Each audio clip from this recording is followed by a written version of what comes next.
নির্বাচন কমিশন বরাবর বলে আসছে যে ইতিহাসের সর্বশ্রেষ্ঠ ভোট হতে যাচ্ছে ত্রয়োদশ জাতীয় সংসদ নির্বাচন। এটা নানা কারণও রয়েছে। এছাড়া আলোচনায় রয়েছে পোস্টাল ব্যালটে ভোটদান। একই সাথে আলোচনায় রয়েছে যে প্রথমবারের মতো এই নির্বাচনের সাথে গণভোট নিয়েও কথা হচ্ছে। সরকার কোন পক্ষে অবস্থান করছে সেটা আসলে করা উচিত হচ্ছে কিনা, হ্যাঁ ভোট না ভোটের পক্ষে মতামত সবাই একত্র করার চেষ্টা করছে, জনমত জরিপ যাচাইয়ের চেষ্টা করছে রাজনৈতিক দলগুলো। একই সাথে আমরা লক্ষ্য করছি যে নির্বাচন ঘিরে প্রচার যেমন জমজমাট রয়েছে, তেমনি রাজনৈতিক মঞ্চেও কথার লড়াই, বিশেষ করে ব্যক্তিগত আক্রমণ থেকে শুরু করে একটা আক্রমণাত্মক মনোভাব আমরা লক্ষ্য করছি রাজনৈতিক দলগুলোর মধ্যে। সেই সাথে সাথে রাজনৈতিক সহিংসতা বা নির্বাচন কেন্দ্রিক সহিংসতাও আমাদের চোখ এড়ায়নি। বিশেষ করে এই সহিংসতার কারণে যখন মানুষের প্রাণ যায়, তখন বিশ্লেষকরা বা যারা বিশেষজ্ঞ তারা ভাবনা তাদের মতো করে জানাচ্ছেন এবং একই সাথে সাথে উদ্বেগ প্রকাশ করছেন। সেগুলো আপনারা দেখে থাকবেন গণমাধ্যমে। স্বাগত জানাচ্ছি ZSRM presents meet the people এই আয়োজনে। আপনাদের সাথে রয়েছে আমি রহমান রাশেদ এবং আজকের আয়োজন আমরা সাজিয়েছি সার্বিকভাবে এই ত্রয়োদশ জাতীয় সংসদ নির্বাচন, বিশেষ করে যেই বিষয়গুলো আমাদের সামনে এসে উপস্থিত হচ্ছে এবং একই সাথে অনেক মানুষের অনেক প্রশ্ন। আমরা ঠিক যে ফরম্যাটে আমরা এই প্রোগ্রাম আয়োজন করি সেই ফরম্যাট থেকে একটু ব্যতিক্রম। আমরা নির্বাচন কেন্দ্রিক এই আয়োজনে শুধুমাত্র চেষ্টা করছি দুজন বিশেষজ্ঞ অতিথির সাথে কথা বলতে এবং পরিচয় করে দিতে চাই। আজকের আয়োজনে আমাদের সাথে দুজন ব্যক্তিত্ব রয়েছেন, আমি পরিচয় করে দিই। আমাদের সাথে রয়েছেন গণমাধ্যম ব্যক্তিত্ব জনাব আব্দুল নূর তুষার, আমার হাতের ডানে রয়েছেন, স্বাগত জানাচ্ছি আপনাকে, অনেক ধন্যবাদ স্টুডিওতে আসার জন্য। একই সাথে আমার হাতের বামে রয়েছেন জবানের লেখক এবং সম্পাদক জনাব রেজাউল করিম রনি, আপনাকেও স্বাগত, অনেক ধন্যবাদ। আপনাদের দুজনের কাছে যাব। তবে শুরুতে আমি জনাব আব্দুল নূর তুষার আপনাকে দিয়ে শুরু করতে চাই। বিশেষ করে শেরপুর 3 আসনে গতকালকে যে চিত্র লক্ষ্য করা গেছে এবং জামায়াত নেতা নিহত হয়েছেন, নির্বাচনের সহিংসতা, যেখানে বলা হচ্ছে যে একটা সুষ্ঠু ভোট নির্বাচন আয়োজন করবে নির্বাচন কমিশন, নাকি নির্বাচন আবার ঘুরে ফিরে বা রাজনৈতিক দলগুলো ঘুরে ফিরে পুরনো ছকে ফিরছে? ইশতেহার পাঠ করা হবে, আমি যতদূর শুনেছি এটা ছিল সেই অনুষ্ঠান। প্রশ্ন হচ্ছে ইশতেহার পাঠ করা হবে, কে কাকে শোনাবে? শোনা তো উচিত জনগণের, কিন্তু সেখানে দলীয় কর্মীরা গিয়ে হাজির হয়েছেন সবাই, এবং তারা একেবারেই সামনের আসনগুলি নাকি সব দখল করে, প্রায় অধিকাংশ আসনই দখল করে ফেলেছিলেন। অন্যরা দেরিতে এসেছে এবং তারপরে তারা আসন পায়নি, এবং সেটা নিয়ে আমি যতদূর শুনেছি, মানে আমি পত্রিকা যা পড়েছি, সেটা নিয়ে সংঘাত শুরু হয়েছে। কিন্তু প্রশ্ন হচ্ছে যে ইশতেহার পাঠ যারা আয়োজন করেছেন তাদের কিন্তু একটা দায়িত্ব নিতে হবে। কেননা ইশতেহার পাঠের জন্য আপনি যদি ডাকেন তাহলে যথোপযুক্ত আসন বিন্যাস করতে হবে। যারা এসেছেন তাদেরকে শুরুতেই বলতে হবে যে এতগুলি আসন খালি রাখতে হবে, অন্যরা আসবেন, এবং মানে মর্যাদা অনুযায়ী, যার যার দলীয় মর্যাদা অনুযায়ী সামনের আসনগুলিতে বসাতে হবে। একটা সরকারি ব্যক্তি যদি কাউকে দাওয়াত দেন বা বলেন যে ইশতেহার পাঠ করা হবে, অথবা কোথাও যদি তারা উপস্থিত থাকেন, আয়োজক যদি তারা হয়ে থাকেন, তাহলে তারা খুব জানেন যে প্রোটোকল আসলে কি। তারা নিজেদের বেলা আসন বিন্যাস করতে পারেন, কিন্তু প্রতিদ্বন্দ্বী প্রার্থীগুলির মধ্যে সংঘাতের সম্ভাবনা আছে। এই ধরনের সিলি ঘটনা নিয়ে গণ্ডগোল অনেক দূর চলে যেতে পারে, এটা তাদের জানা থাকা উচিত। কিন্তু তারা সেইগুলির ব্যাপারে আসলে যথোপযুক্ত ব্যবস্থা নিয়েছেন বলে মনে হয় না, এবং তারা বিবাদ মেটাতেও সক্ষম হন নাই। আমি মনে করি যে এখানে আয়োজকদের দায়িত্ব নিতে হবে, কারণ পুরো ব্যাপারটাই আসলে ঘটেছে এক ধরনের অনভিজ্ঞতা, অমনোযোগিতা এবং মূল বিষয়ের প্রতি অবহেলার কারণে আমার কাছে মনে হয়েছে। এই সংঘাত আমাদেরকে একটু সতর্ক করেছে আমি মনে করি, এবং এই ধরনের সংঘাত যেন আরও তৈরি না হয় সেই জন্য সতর্ক থাকতে হবে। আরেকটি বিষয় হচ্ছে ইশতেহার তো এখনো প্রকাশিত হয় নাই, তাহলে ইশতেহারের পাঠ কিভাবে, মানে ইশতেহারের পাঠ, কোন ইশতেহারের পাঠ? আমি জানি যতদূর যে জোটের কোনো ইশতেহার নাই, এবং জামাত ইসলামেরও আলাদা করে কোনো ইশতেহার এখনো প্রকাশিত হয় নাই, বিএনপিরও ইশতেহার প্রকাশিত হয় নাই। তারা বলেছেন 1 তারিখে হয়তো হবে। কিছু কিছু রাজনৈতিক দলের হয়তো ইশতেহার আছে, যেটা আমি জানি না। মূল যে প্রতিদ্বন্দ্বী তাদের তো কোনো ইশতেহার আমরা হাতে পাই নাই। কিছু প্রতিশ্রুতি পেয়েছে, কিছু বক্তব্য পেয়েছি, তাহলে কোন ইশতেহার পাঠ করতে তাদেরকে দাওয়াত দেওয়া হয়েছিল এটাও কিন্তু আমি অন্তত বুঝি নাই। আমার কাছে মনে হয়েছে যে এইগুলি সবই অনভিজ্ঞতা, এবং এই যে অনভিজ্ঞতা, এই অনভিজ্ঞ ব্যক্তিদের দিয়ে ইতিহাসের শ্রেষ্ঠ নির্বাচন, এটা মৌখিকভাবে হয়তো প্রমাণ করা যাবে, কিন্তু ইতিহাসের শ্রেষ্ঠ নির্বাচন এটা শুরুতেই ক্ষতিগ্রস্ত হয়েছে। একজন প্রমিনেন্ট প্রার্থী, জুলাই আন্দোলনের একজন শক্তিশালী চেহারা, যিনি জুলাই আন্দোলনের পরে বেশি জনপ্রিয় হয়েছেন, এমন একজন ব্যক্তি নিহত হয়েছেন। তো এটা কি করে শ্রেষ্ঠ একটি নির্বাচন হয় যেখানে শুরুই হয়েছে হত্যার মধ্যে দিয়ে? তারপরে যদি বলা হয় যে না, নির্বাচনের দিন হয়তো এমন একটা নির্বাচন আমরা দেখব, এরকম নির্বাচন কখনো হয় নাই, তাহলে আমাদের অপেক্ষা করতে হবে নির্বাচনের দিন পর্যন্ত। অনেক ধন্যবাদ। রেজাউল করিম রনি, আপনি কি মনে করছেন নির্বাচন কমিশনের জন্য এটা কতটা চ্যালেঞ্জিং হতে পারে? বিশেষ করে একটা ব্যাপার হচ্ছে যে প্রত্যেকে রাজনৈতিক মঞ্চ থেকে প্রতিশ্রুতি দিচ্ছেন, যেটা জনাব আব্দুল তুষারও বলছিলেন, কিন্তু প্রতিশ্রুতি আর প্রতিশ্রুতির মধ্যে সীমাবদ্ধ নাই। আমরা লক্ষ্য করছি যে এখানে পারস্পরিক আক্রমণাত্মক নানা ভাষারও ব্যবহার হচ্ছে এবং একরকম বলা যায় যে মারমুখী আচরণ আমরা লক্ষ্য করছি রাজনৈতিক দলগুলোর মধ্যে। সেই বাস্তবতা সামনে রেখে জি ধন্যবাদ, নির্বাচন কি হবে? ধন্যবাদ। আপনার পয়েন্ট খুবই গুরুত্বপূর্ণ প্রশ্ন রেখেছেন, এবং যারা আমাদেরকে শুনছেন সবাইকে আমার সালাম এবং কৃতজ্ঞতা। তুষার ভাই একদিক থেকে আলোচনা করছে, এর মধ্যে দিয়ে মোটামুটি ফ্যাক্ট যেটা সেটা খানিকটা চলে আসছে, যেটা অন্তত মিডিয়াতে আমরা জানতে পারছি। ঘটনাটা এরকমই, কিন্তু এই ঘটনাটা কেন ঘটলো এইটার কজটা আমি বোঝার চেষ্টা করছিলাম। মানে সাধারণত ভায়োলেন্স নিয়ে অনেক ধরনের থিওরি আছে, অনেক ধরনের কথাবার্তা আমরা শুনি, কিন্তু মূলত ভায়োলেন্স মানে ধরেন প্র্যাকটিক্যালি মাঠে গড়ায় দুইটা জিনিসের মধ্যে যদি আপনার গড়মিল থাকে, মানে পলিটিক্যাল ভায়োলেন্স, সেটা হলো আপনার ভার্চু, আপনার নীতি এবং আপনার ডিউটি, আপনার কর্তব্য, দুইটার মধ্যে যখন পার্থক্য তৈরি হয় ভায়োলেন্সের সূচনা হয়। যেমন ধরেন বৌদ্ধ ধর্মের উদাহরণ দেওয়া যায়। বৌদ্ধ আমরা জানি জীব হত্যা মহাপাপ, হ্যাঁ, শান্তি পরম লক্ষ্য তাদের, কিন্তু তারপরেও কিন্তু রোহিঙ্গাদের উপর ক্লিনজিং হয়েছে। শ্রীলঙ্কাতে বৌদ্ধ বিশাল হিস্টোরি আমরা জানি। তো যখন এই ধরনের বৌদ্ধ মঙ্ক নেতারা, ধর্মীয় গুরুরা এই ধরনের ক্লিনজিং চালায়, তখন আপনি যদি প্রশ্ন করেন যে আপনার তো জীব হত্যা মহাপাপ, এটা মারলেন কেন, তখন তারা বলে জীব হত্যা মহাপাপ, এটা আমার ভার্চু, এটা আমার নীতি, কিন্তু আমার ডিউটি হলো আমার কমিউনিটিকে রক্ষা করা, এটা আমার ডিউটি। ফলে সে যে হত্যা করতেছে তার প্রতিদ্বন্দ্বীকে বা প্রতিপক্ষকে, এটা সে দায়িত্ব আকারে করতেছে, এটা সে নীতি আকারে করতেছে না। তার মানে তার নীতি এবং তার ডিউটি আলাদা হয়ে যাচ্ছে, সে ভায়োলেন্স করতেছে, সে মানুষের জীবনকে কিন্তু তখন আর জীবন মনে করছে না, সে মানুষের শত্রু মারতেছে।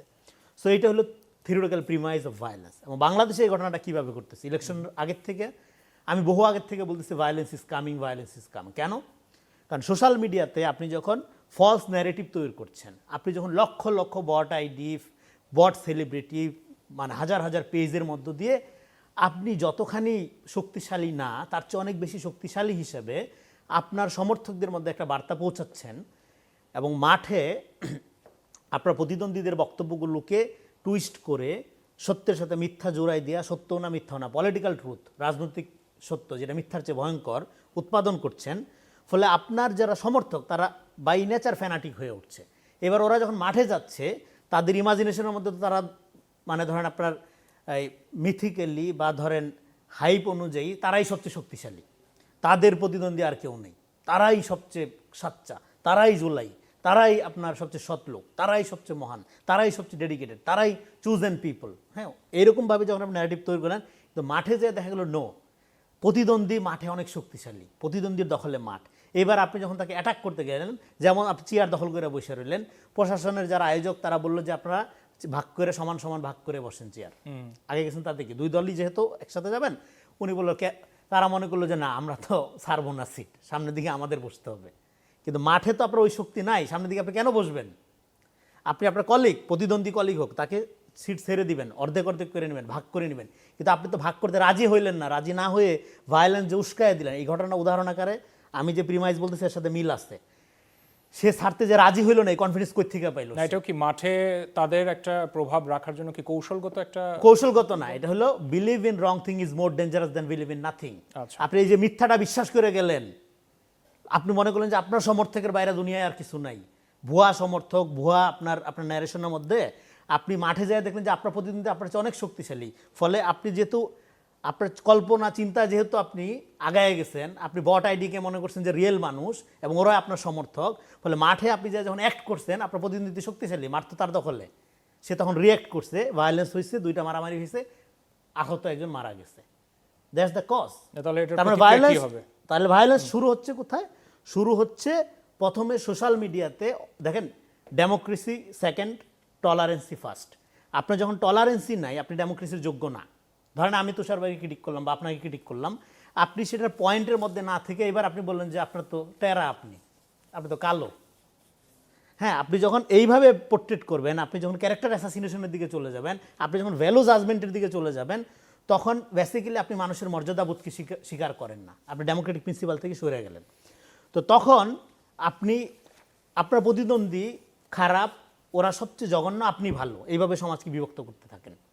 সমাজকে বিভক্ত করার মধ্য দিয়ে আপনি সমাজে ভায়োলেন্ট ফেনোমেনা, একটা ফ্যানাটিক হুজুগে কালচার তৈরি করেন, যেটা দেখবেন আপনি সোশ্যাল মিডিয়াতে এখন আপনি যদি একটা দলের সমালোচনা করেন তাহলে আপনি নিরপেক্ষ না। আপনার বিরুদ্ধে শত শত লক্ষ লক্ষ ফটোকার্ড ছাড়া হবে, আপনার প্রত্যেকটা বক্তব্যে বিকৃত করে 10 সেকেন্ড নিয়ে ভিলিফাই করা হবে, করার মধ্যে এগুলো এমন উন্মাদনা লক্ষ লক্ষ ভিউ তৈরি করে ফেলা কিন্তু হবে। সহিংসতার পক্ষে তো কেউ না। আমি আপনাকে নির্বাচন কমিশনের ভূমিকা কি হবে? এগুলো তো মুখের কথা, আপনি বলতে সহিংসতা তৈরি হচ্ছে কোথা থেকে সেটা আমাদের বুঝতে হবে, কজটা বুঝতে হবে। কনসিকুয়েন্স নিয়ে পরে আলাপ করি আমরা। কজটা হলো এর ফলে যেটা হচ্ছে, যারা রিয়েলি মাঠে পলিটিক্স করতে চায়, যারা রিয়েলি কোনো পরিকল্পনা নিয়ে প্ল্যান নিয়ে ভোটাধিকার নিশ্চিত করার জন্য রিয়েলি অনেকদিন ধরে আন্দোলন করতেছে, আপনি তাদেরকে ভিলিফাই করার মধ্য দিয়ে ভায়োলেন্স উস্কাই দিচ্ছেন। কিন্তু আপনি প্রতিদ্বন্দ্বিতা করেন, আপনিও প্ল্যান দেন, আপনিও আপনার ধরেন আপনার পরিকল্পনা নিয়ে যান, আপনিও আপনার এজেন্ডা নিয়ে যান, তা না। আপনি বলতেছে ও ভণ্ড, ও খারাপ, আমি ভালো। এটা না, আপনিও ভালো না, ও ভালো না, আমরা জনগণ জানে, অথবা জনগণ জানে কে ভালো কে খারাপ। কিন্তু আপনি যখন সোশ্যাল মিডিয়াতে একতরফাভাবে রাজনীতি বাদ দিয়ে ন্যারেটিভ করবেন, তখন ডেফিনেটলি প্রতিদ্বন্দ্বী তাতায় থাকবে, তুই তো আমার ব্যাপারে মিথ্যা বলছিস, তোরে পাইলে আমি সাইজ করবো। ফলে আপনি আগেই তো তাকে রাগায় দিচ্ছেন, আপনি আগেই তো তাকে উস্কানি দিয়ে রাখতেছেন। ফলে এই জন্য বলে না, আপনি মুখ তো খুব সেন্সিটিভ অস্ত্র, তাই না? শেখ হাসিনা দেখাইছে না? তো ফলে আপনি কিভাবে এঙ্গেজ করছেন আপনার প্রতিদ্বন্দ্বীকে, আপনি কি ল্যাঙ্গুয়েজে তাকে আপনি কথা বলছেন বা তার সমালোচনা করছেন, ইটস ভেরি ইম্পর্টেন্ট। আপনার কথা ধরে একটু জনাব আব্দুল লতিফ সাহেব আপনার কাছে আসি, তাহলে কি অনলাইন অ্যাক্টিভিটি বা ক্যাম্পেইনের ব্যাপারে আরো নজরদারি বাড়ানো উচিত ছিল বা যত্নবান হওয়া উচিত ছিল? মানে ওনার কথা ধরলে তাহলে কি সহিংসতার দিকেই বারবার ধাবিত হতে যাচ্ছে কিনা রাজনৈতিক দলগুলো? এই নির্বাচনে যে প্রযুক্তি একটি ভূমিকা রাখবে, এটা তো বোঝা উচিত ছিল। কেননা গত আন্দোলনেও প্রযুক্তি ভূমিকা রেখেছে এবং প্রযুক্তির এই বিস্তারের কারণেই কিন্তু বহু ভুল বোঝাবুঝিও তৈরি হয়েছে। অনেক ধরনের অন্যায় কর্মকাণ্ডকে প্রযুক্তি উস্কে দিয়েছে এবং এই উস্কানি সরাসরি দিতে হয় না, বরং যেটি একটু আগে আমাদের সহ আলোচক বলেছেন, আমি কি মঞ্চ থেকেও রাজনৈতিক দলগুলো হ্যাঁ, মঞ্চ থেকেও রাজনীতি ইভেন দিচ্ছে। এই ঘটনাও কিন্তু একটা ফেসবুক পোস্টের ব্যাপার কিন্তু আলোচনায় আসছে, আপনি রিপোর্টে দেখবেন। হয়েছে। এবং এখানে যে সমস্যাটা তৈরি হয়, রাজনৈতিক মঞ্চ থেকে যখন কোনো কিছু আসে, মানুষ সেটাকে ওইখানে যারা উপস্থিত তারা শোনে, তারা পরিস্থিতিটা বোঝে, কিন্তু ওই একই বক্তব্য যখন গিয়ে ছড়িয়ে যায় কোথাও, যে যেই অংশটুকু প্রচার করতে চায় সে শুধু সেই অংশটুকু প্রচার করে। ফলে মঞ্চের পুরো বক্তৃতাটা ওইখানে উপস্থিত লোকজন শুনতে বাধ্য হয়। কিন্তু ফেসবুকে, ইউটিউবে কেটে কেটে যার যার উদ্দেশ্য অনুযায়ী যখন তারা একটা চিন্তা তৈরি করার চেষ্টা করে, তারা একটা মেসেজ তৈরি করার চেষ্টা করে, তখন কিন্তু একটা সঠিক কথাকেও তারা কেটে ছেটে ভুল বানিয়ে দেয়। যেমন আমি নিজের বেলা একটা উদাহরণ দিই। আমি তর্ক করছিলাম এই শরীফ ওসমান হাদির সাথে, তর্কটা সেই করছে। সে আমাকে বললো, আপনি তো ভালো বিতার্কিক, আমি আপনার সাথে কি তর্ক করব, আমি তো আপনার হাঁটুর বয়সী। সে বলার পরে সে বেশ জোরালো তর্ক করছে। আমিও তাকে তখন ওই একইভাবেই বলেছি, আমি আর তোমার সাথে কি তর্ক করব, তুমি তো আমার হাঁটুর বয়সী। ঘটনাটা তারা করলো কি আগেরটুকু কাটলো আর পরেরটুকু দিয়ে বললো আমি তাকে হাঁটুর বয়সী বলেছি, কারণ সে চায় আমার উপরে কাউকে উত্তেজিত করতে, আমার উপরে রাগাতে। এবং এই চেষ্টাটা করাই হয় অসৎ উদ্দেশ্য বাস্তবায়ন করার জন্য। এবং যে কথাটি একটু আগে বলা হয়েছে, এই ধারণাটা কিন্তু বিস্তৃত হয় যে জানে না তার মধ্যে, যে আমাকে জানে, যে আমাকে চেনে, যে ওকে চেনে, সে তো জানে যে এই ভদ্রলোক কিভাবে কথা বলে, তার ভালোবাসাটা কি। আমরা যে শো শেষ করে একসাথে সিদ্ধ ডিম খেয়ে আনন্দ করেছি, সেটা তো শোয়ের ভিতর নাই। ফলে এক ধরনের লোককে উত্তেজিত করার প্রবণতা, এবং এইটা ইচ্ছাকৃতভাবে করা হচ্ছে যাতে করে ময়দানে শক্তি প্রদর্শনের মাধ্যমে প্রমাণ করা যায় যে আমি আপনার চেয়ে শ্রেষ্ঠ, আমার সাথে লোকজন আছে, আমার ভয়ে সবাই পালিয়ে যাচ্ছে। কিন্তু ভোটের দিন তো লোকে ভোট দিবে নীরবে, নিশ্চুপে। এবং এই ঘটনা আমেরিকাতে ঘটেছে। আমেরিকাতে একদল আলট্রা রাইট তারা বলেছিল ওয়াশিংটনের একটা রেস্টুরেন্টের মধ্যে কিছু লোক বাচ্চাদেরকে আটকে রাখে, নির্যাতন করে, তারপরে নরমাংস দিয়ে বার্গার বানায়। এবং এটা একদল লোক বিশ্বাস করেছে। তারা বন্দুক হাতে বাচ্চা উদ্ধার করতে গিয়েছে। ওই রেস্টুরেন্টে কোনো ব্যাকরুম নাই, অর্থাৎ পেছনে কোনো কিছু নাই, তারা পেছনের ঘর খুঁজছিল যেখানে বাচ্চাদেরকে আটকে রাখা হয়েছে। এই যে মানুষের মধ্যে অবিশ্বাস পয়দা করা বা এক ধরনের অসত্য জিনিসকে প্রচার করে নিজের উদ্দেশ্য হাসিল করার প্রক্রিয়া, এই জিনিসটা কিন্তু ফেসবুকে আছে। এবং শুধু ফেসবুকে না, ইউটিউবে আছে। এবং এর মধ্যে যুক্ত হয়েছে একদল লোক, আপনি যে এখন অনুষ্ঠানটা করছেন এটা তারা নিয়ে নেবেন পয়সা কামানোর জন্য। এবং পয়সা কামানোর জন্য তারা এমন হেডলাইন দেয় যে আলোচনাটা ওখানে হয় নাই, এমন ছবি ব্যবহার করে যে আলোচনার মধ্যে ওই আলোচক উপস্থিত ছিল না।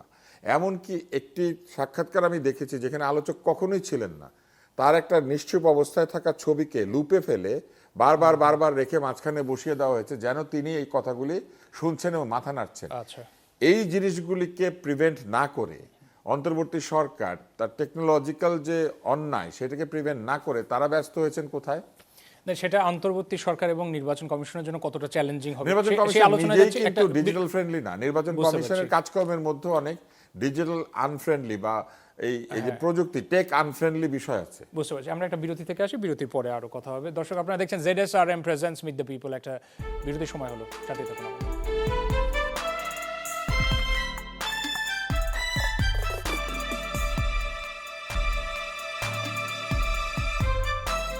আপনাদের আরো একবার স্বাগত। ZSRM presents meet the people দেখছেন। আমাদের সাথে স্টুডিওতে রয়েছেন জনাব আব্দুল তুষার, গণমাধ্যম ব্যক্তিত্ব, এবং জবানের লেখক ও সম্পাদক রেজাউল করিম রনি। আলোচনায় ছিলাম আসন্ন ত্রয়োদশ জাতীয় সংসদ নির্বাচন নিয়ে, সামগ্রিক যে বিষয়গুলো সামনে চলে আসছে, বিশেষ করে গণমাধ্যমে আপনারা যে নিউজগুলো দেখছেন সেগুলো নিয়ে আলোচনায় ছিলাম আমাদের দুজন অতিথির কাছে। আব্দুল তুষার, আপনার কাছে যাই। রাজনৈতিক দলগুলোর যে আক্রমণাত্মক ভঙ্গি, বিশেষ করে দেখছি যে আলাদা করে দুটো রাজনৈতিক দল বিএনপি এবং জামাত একরকম মুখোমুখি অবস্থান নিয়েছে। এ ব্যাপারে নিশ্চয়ই আপনি সংবাদগুলোও দেখেছেন যে ঘটনাগুলো কি কি ঘটছে, বিশেষ করে প্রচারের সময় যেভাবে যে বক্তব্যগুলো আসছে বা পারস্পরিকভাবে যে একজন আরেকজনের প্রতি শঙ্কা প্রকাশ করছেন, এমনকি মোটা দাগে দেখা যাচ্ছে যে নির্বাচনের পরিস্থিতি বা পরিবেশ নিয়ে তারা অনাস্থাও একরকম জ্ঞাপন করছেন। কিভাবে দেখেন এই বিষয়টাকে? ওই যে বলে না যে বললেই তো বলবেন যে আমরা দলীয় হয়ে যাচ্ছে, কিন্তু আক্রমণের যে সূচনাটা হয়েছিল কিন্তু আমার যেটা মনে হয়েছে যে বিএনপিকে গালিগালাজ করার মধ্যে দিয়ে প্রথমে বিএনপিকে আক্রমণ করা শুরু হলো, যে তারা চাঁদাবাজ, টেম্পো স্ট্যান্ড, এটা বলা শুরু হলো।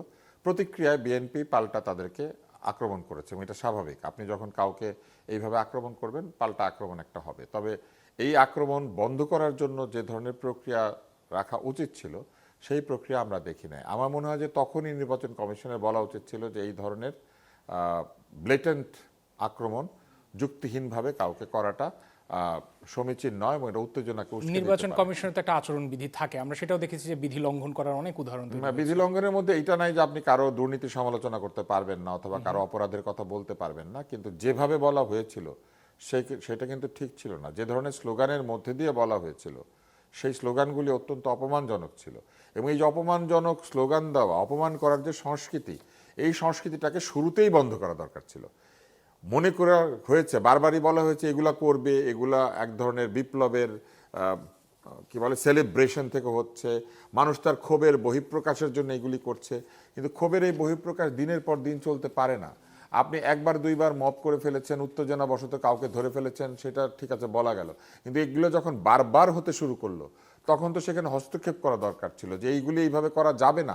দেশে আইনের শাসন প্রতিষ্ঠার জন্যই এই অভ্যুত্থান হয়েছে।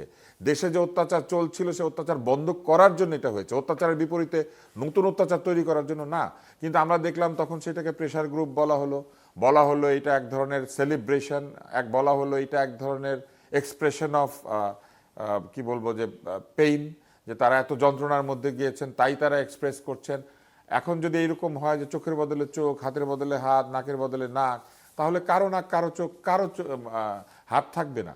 এবং এইভাবে কি আমরা একটা জাতিকে আরো বিভক্ত করতে থাকবো, নাকি একটা ঐক্যের জায়গাতে আমাদের আনার দরকার ছিল? ঐক্যের কথা মুখে বলা হলো, কিন্তু আমরা লক্ষ্য করলাম যে ঐক্য প্রতিষ্ঠার জন্য যে একটা ঐক্যবদ্ধ সরকার আমরা তৈরি করেছিলাম, অন্তর্বর্তী সরকার, সেই সরকার কিন্তু ঐক্য নির্মাণে কাজ করলেন না।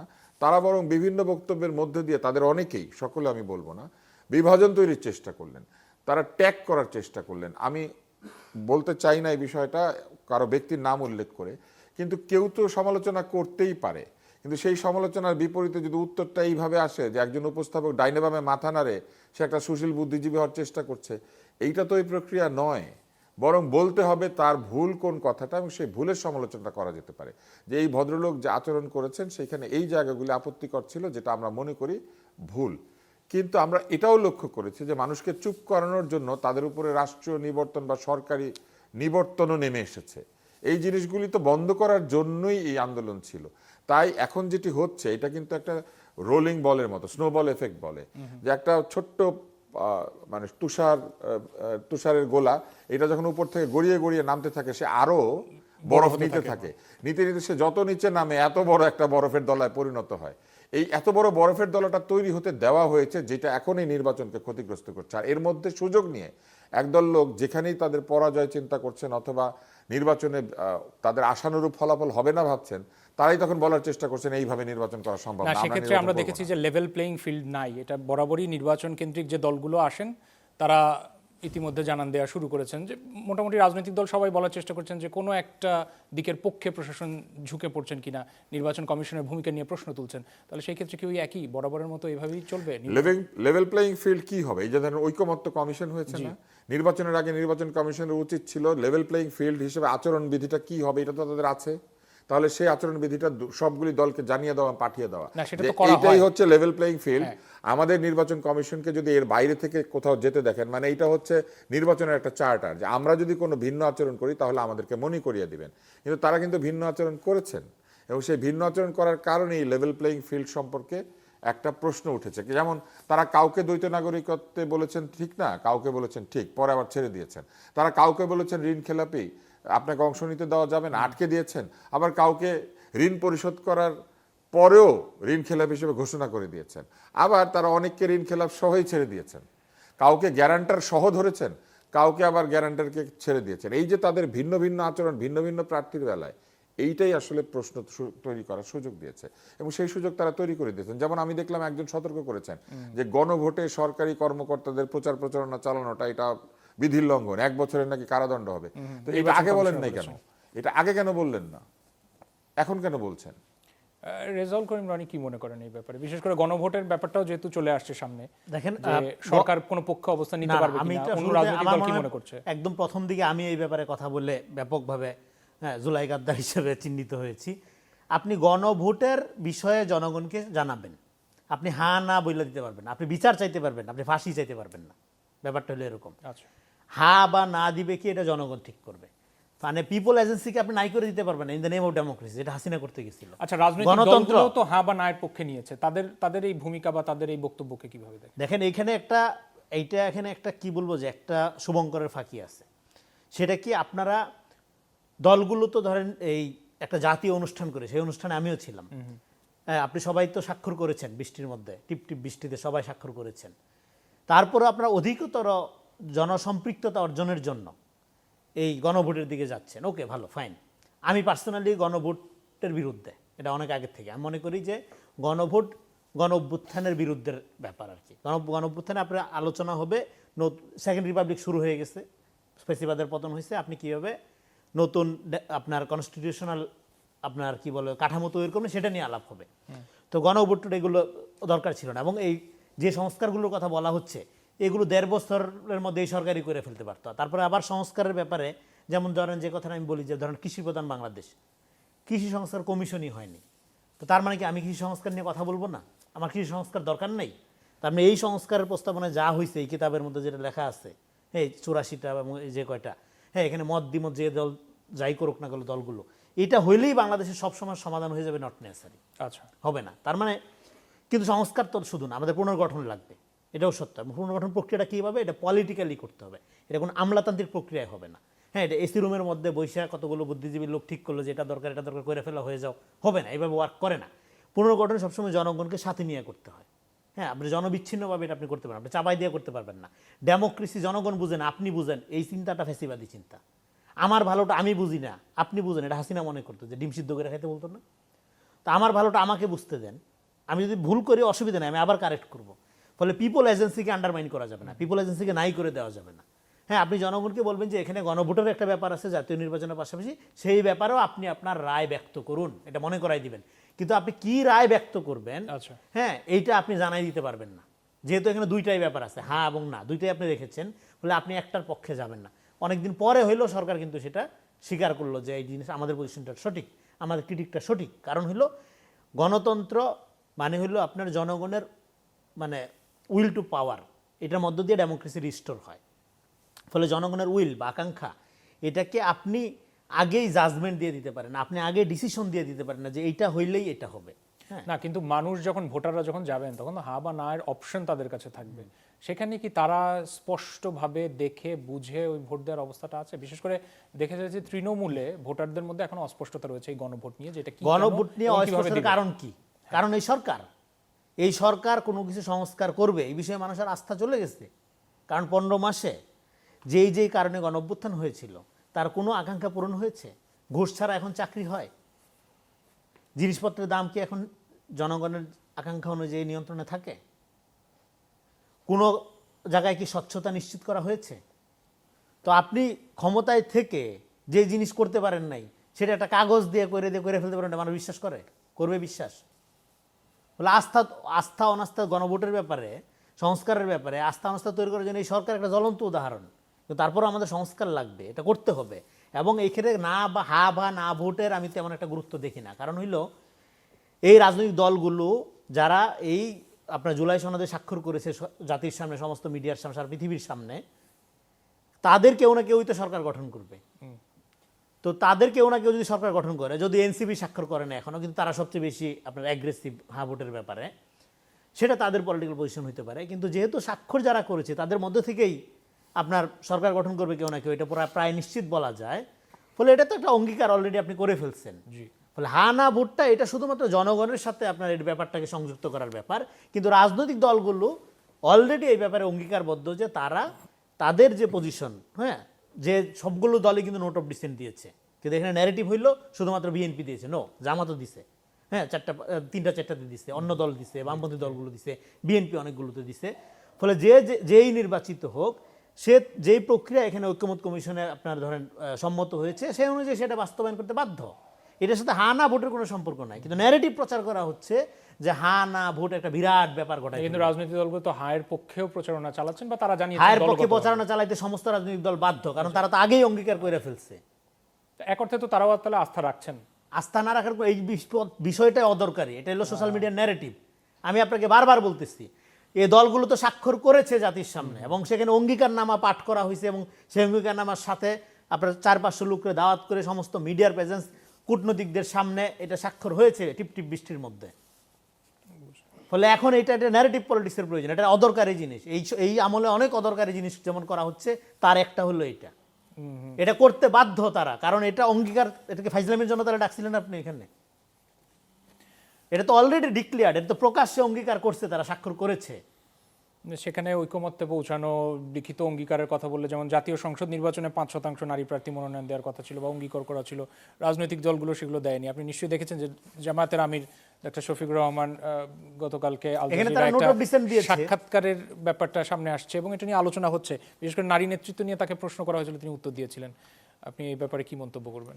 নারী নেতৃত্ব নিয়ে তাকে যখন প্রশ্ন করা হয়েছে, তিনি বলেছেন যে তাদের দলে অনেক নারী আছে, তিনি একটা সংখ্যাও বলেছেন, মানে একটা পার্সেন্টেজ, কিন্তু তিনি বলেছেন যে নারীরা কখনো তাদের দলের কোনো নারী সভাপতি হতে পারবেন না, মানে আমির হতে পারবেন না, এটা তিনি নিশ্চিত করেছেন। আর এটাও বলেছেন যে তাদের এবার কোনো প্রার্থী নাই, এই জিনিসটি বলেছেন। এখন একটি দল এটাও বলেছেন যে আবার দে আর টেকিং প্রিপারেশন, অর্থাৎ প্রস্তুতি নিচ্ছেন বলে উনি বলেছেন আর কি। তার উত্তরে কিসের প্রিপারেশন নিচ্ছেন?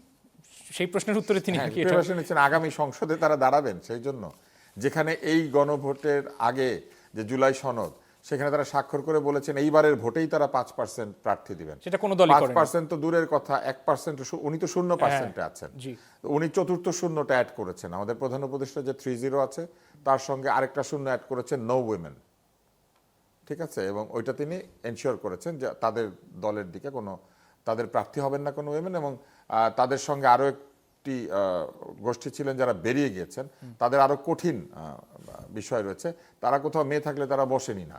এখন আগামী সংসদে যদি নারী সদস্য কেউ নির্বাচিত হন, তাহলে তো তারা সংসদেও যেতে পারবেন না। তখন ওনারা অবশ্য আরেকটা ব্যাখ্যা বের করবেন, এটা আমি জানি। কিন্তু যে বিষয়টি একটু আগে আলাপ হচ্ছিল, যে আমরা লক্ষ্য করেছি যে এই গণভোট যে বিষয়গুলি নিয়ে হচ্ছে, সেইখানে একটি পক্ষ, যারা প্রধান পক্ষ, এই জুলাই সনদকে আইনি ভিত্তি দেওয়ার জন্য যারা সবচেয়ে বেশি কথা বলেছিল, তারা স্বাক্ষরই করেনি এখনো পর্যন্ত।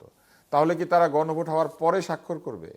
অন্যরা তো নোট অফ ডিসেন্ট দিয়েছে, সেই ডিসেন্টগুলি ওখানে রাখা হয়েছে, সেগুলো নিয়েই তারা স্বাক্ষর করেছেন, বলেছেন যে আমাদের ডিসেন্টগুলি উল্লেখ করে আমরা এটাতে স্বাক্ষর করলাম, আমাদের আপত্তি বলবৎ থাকলো, কিন্তু আমরা এই পুরোটার যেগুলোতে আমাদের আপত্তি নাই সেগুলোর জন্য স্বাক্ষর করলাম।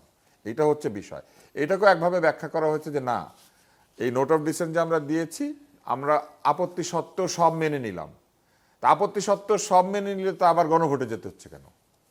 আবার এখানে আরও মজার বিষয় আছে, অধিকাংশতেই কিন্তু নোট অফ ডিসেন্ট আছে, কিন্তু কিছুতে নোট অফ ডিসেন্ট সহই সেগুলি গণভোটে চলে গেল প্রথম 3 প্রশ্নে, আর কিছুগুলোতে বলা হলো এই নোট অফ ডিসেন্ট তারা রাখতে পারবেন তাদের দলের সদস্যদের প্রতি প্রতিশ্রুতি অনুযায়ী। তার মানে তারা এই প্রশ্নগুলির মধ্যে কিছু গুরুত্বপূর্ণ প্রশ্ন আর কিছু অগুরুত্বপূর্ণ প্রশ্ন আলাদা করলেন। অর্থাৎ এই জুলাই সনদের মধ্যে একটা বৈষম্য করলেন। কিছুগুলি পাশ করাতেই হবে কারণ ওগুলি হচ্ছে চাবি, আর কিছুগুলি হচ্ছে ওই চাবির জং ধরে গেলে তেল দিতে হয়, কিছু হচ্ছে ওগুলা ওনারা ইচ্ছা মতো যখন যেটা জং ধরবে দিতে পারবেন। এই যে একটা অবস্থা তৈরি করা হলো, এটা কিন্তু জনগণকে তারা বোঝাতে পারেন না। আমি পল্লী বিদ্যুতায়ন বোর্ডের একটা চিঠি দেখেছি, সেই চিঠির মধ্যে বলা হয়েছে তারা যেখানে মাইকিংয়ের ব্যবস্থা আছেন মাইকিং করবেন। তারপরে বলা হয়েছে কোথাও গিয়ে লিফলেট বিলি করবেন, 3,72,00,000 গ্রাহকের কাছে লিফলেট বিলি করবেন, এর সঙ্গে আরও 18 লক্ষ না 15 লক্ষ প্রিপেড গ্রাহক আছে, সেইখানেও তারা আলাদাভাবে এই লিফলেট পৌঁছাবেন গণভোটে। এবং শুধু পৌঁছালেই হবে না, ওইখানে আবার যথেষ্ট সময় নিয়ে তাদেরকে এটা বুঝাতে হবে। আর আপনি আমাকে বলেন, এই বুঝের দেওয়ার যে বিষয়টা, এটা কি কোনো ট্রেনিং হয়েছে? যারা এটা বুঝাবে তারা নিজেরা বুঝে? এইটার কি ব্যবস্থা করা হয়েছে? হয় নাই। এবং তারা আবার এটাও বলছেন একটা সরকারি কমিটিও গঠন করে বলেছেন এগুলো তারা মনিটর করবে। ওদিকে নির্বাচন কমিশন বলেছে সরকারের কোনো কর্মচারী বা সরকারি প্রতিষ্ঠানের কর্মচারী এই হ্যাঁ না কোনো কিছুর পক্ষে প্রচার চালাতে পারে না। তাহলে কোনটা ঠিক? আচ্ছা, শুধু প্রচার করতে পারবেন কিন্তু হ্যাঁ বা না এর পক্ষে যেতে পারবেন না। তো এখানে তো হ্যাঁ, ওই প্রচারে তো বলাই আছে যে হ্যাঁতে ভোট দেন। ওই প্রচারপত্রের মধ্যে কি নাতে ভোট দেওয়ার কথা কোথাও বলা আছে যে আপনি চাইলে নাতে ভোট দিতে পারেন? বলা হয়েছে চাবি আপনার হাতে, হ্যাঁতে দিলে দরজা খুলবে, নাতে দিলে দরজা খুলবে না। অথচ দরজা তো দুইটা, একটা নায়ের দরজা, একটা হ্যাঁ দরজা। ব্যাপারটা হয়ে গেছে ওই ম্যাট্রিক্স ছবি দেখেছেন আপনি? ওইখানে মরফিয়াস আসে, এসে নিয়োকে ব্লু পিল আর রেড পিল সাধে। রেড খাইলে তুমি একদিকে যাইবা, ব্লু খাইলে আরেক দিকে যাইবা, কিন্তু ব্লু খাইলেই কেবল কিন্তু দরজা খুলবে, আর রেড খাইলে তুমি যা ছিল তাই থাকবা। বুঝতে পারছি। ঘটনাটা একই রকম হয়ে গেল না? আচ্ছা, আমরা আরেকটা বিরতি থেকে আসছি, আরো কথা হবে নিশ্চয়ই। ZSRM presents meet the people দেখছেন, আরেকটা বিরতির সময় হলো, আমাদের সাথে থাকুন।